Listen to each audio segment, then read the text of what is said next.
A oposición de Vilagarcía únese contra o goberno local. O motivo é un estudo de mobilidade inexistente da Policía Local sobre a accesibilidade do futuro ambulatorio de Vilagarcía. Nun pleno de xaneiro, Tania García explicaba que o goberno local mandou ese estudo ao Sergas, pero ao parecer ese informe nunca chegou a mandarse. A oposición unida, agás o BNG, culpa de mentir constantemente. No pleno do día 13 de xaneiro, a voceira do goberno local, Tania García, mentiu descaradamente a oposición. E o peor é que non é a primeira vez que o fai, e o peor é que, xa nos ten acostumados tanto a nós como a veciñanza coas súas mentiras. Dende a oposición sinalan que non é a primeira vez que o goberno mente e que en vez de recoñecer os seus erros, busca outros culpables. Unha voceira que ten convertido o que é a xunta de goberno deste concello nun colexio de primaria. E eu digo porque non só utilizan a mentira, sino que cando se lle escolle na hallada, utilizar a culpa de culpar a outro.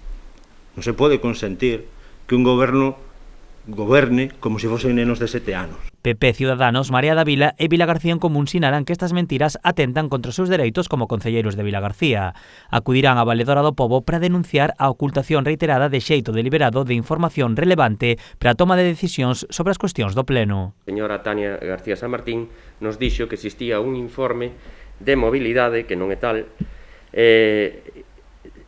fechado en xuño de 2021. Polo tanto, pensamos que estamos valorando acudir ao Valedor do Pobo para denunciar esta situación e que a partir de agora cambie a actitude do goberno municipal. A oposición sinala que esta é a práctica habitual do Concello, que xa mentiu con outros asuntos como o informe da Praza de Abastos, a reforma da Rúa Meixeiras ou a renovación do Club de Remo de Vilaxoán. Por todo iso, piden a dimisión de Tania García como voceira do goberno de Vilagarcía. Que por volver a mentir, por retorcer intencionadamente las palabras de la oposición, por culpar a los funcionarios, por no pedir disculpas ni a la oposición, ni al personal del Concello, ni a la Consellería, ni a la prensa, ni a toda la ciudadanía, consideramos que la invalida para seguir en su cargo de portavoz. Y por eso pedimos su dimisión, la de la señora San Martín.